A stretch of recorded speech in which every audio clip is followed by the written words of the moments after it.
தக்கா டைம்ஸ் நேயர்களுக்கு வணக்கம். நான் உங்கள் யூசுஃப். எப்போவுமே ஒரு விஷயம் நம்ம ப்ரெடிக்ட் பண்ணுற ஒரு விஷயம் நடக்குது அப்படின்னும் போதும் நம்ம சொன்ன சில விஷயங்கள் கரெக்டாக தான் நம்ம சொல்லியிருக்கோமா அப்படின்னு திரும்பி பார்க்கும்போது ஒரு சந்தோஷம் ஏற்படும். பல முன்னணி நிறுவனங்களில் நான் பணியாற்றி இருந்தாலும் நாங்கள் தொடக்கப்பட்ட ஒரு சேனல் மூலியமாக பல விஷயங்கள் மாறுபட்ட கருத்துக்கள் வரும்போதெல்லாம் இல்லை இது மாறுபட்ட கருத்தாக இருக்குன்னு பதிவு பண்ண ஒரு விஷயம் விஜய்க்கு நாங்கள் பதிவு பண்ணியிருந்தோம். அதில் 2 நாட்களுக்கு முன்னாடி கூட ஒரு வீடியோவில் ரிட்டையர்ட் டிஜிபி ரவி சார் வெளியிட்டிருந்த ஒரு விஷயத்தை பதிவு பண்ணியிருந்தோம். அதில் 41% அளவிற்கு ஓட்டு வங்கின்றது வரும். அது ஆஃப்டர், அதாவது தேர்தலுக்கு பிந்தைய கருத்து கணிப்புகள் எப்படி எடுக்கிறாங்க, அந்த கருத்து கணிப்புகள் ரொம்ப 1%, அதாவது ஒரு தொகுதிக்கு மொத்த வாக்காளர்களிலிருந்து 1% மட்டுமே எடுக்கப்படுது. அப்படி எடுக்கும் பட்சம் அது ஊர்ஜிதமான ஒரு கருத்து கணிப்புகளாக இருக்கிறதுக்கான வாய்ப்புகள் ரொம்ப கம்மி.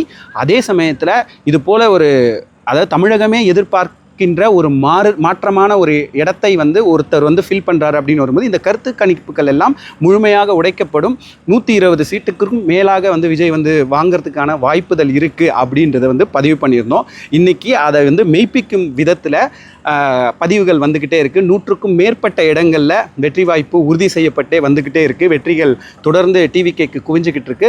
அதிமுக, திமுக போன்ற கட்சிகள் எல்லாம் பின்னடைவை சந்திச்சிட்டு இருக்காங்க. இதில் ரொம்ப நம்ம முக்கியமாக பார்க்க வேண்டிய ஒரு விஷயம் என்ன அப்படின்னா, அமைச்சர்கள், அதாவது முக்கிய அமைச்சர்கள் எல்லாம் பின்னடைவுக்கு தள்ளப்பட்டு அப்புறம் தோல்வியை தழுவியதெல்லாம் யாரும் எதிர்பார்க்காத ஒரு விஷயம். திமுக கிட்டத்தட்ட 60 ஆண்டு காலம் பல தலைவர்களை பார்த்த ஒரு திமுக கட்சி இன்றைக்கு தலைவர் மு.க. ஸ்டாலினும் கொளத்தூரில் தோத்துருக்காரு. துரைமுருகன் பொதுச் செயலாளரும் காட்பாடி தொகுதியில் தோத்துருக்காரு அப்படின்ற ஒரு விஷயம் வெளியாகும் பொழுது பலருக்கும் எதை வேண்டுமானாலும் மக்கள் தவறாக இருந்தால் எதை வேண்டுமானாலும் மாற்றுவார்கள். அதே போல் ஒரு விஷயத்தை நம் சரியான வழியில் போல அப்படின்னா கரெக்டான நபர்கள்கிட்ட தேடிக்கிட்டு இருக்காங்க. மக்கள் வந்தாங்கன்னா அவங்கக்கிட்ட ஒப்படைச்சிருவாங்க அப்படின்றத நம்ம பார்க்கக்கூடிய ஒரு சூழலில் தான் இருக்கும்.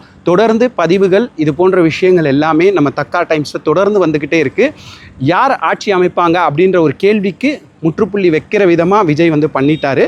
அவர்தான் முதல்வர் ஆகக்கூடிய முழு வாய்ப்பும் இருக்குன்றதை ஊர்ஜிதப்படுத்திக்கிட்டே இருக்காரு. ஆனால் 118 இடங்கள் அந்த இதுக்கு வேணும். இப்போ வரைக்கும் 110 இடங்களில் ஒரு வெற்றி வாய்ப்பு அப்படின்றது ஊர்ஜிதப்படுத்த முடியும் அப்படின்ற ஒரு நிலை போயிட்டுருக்கு.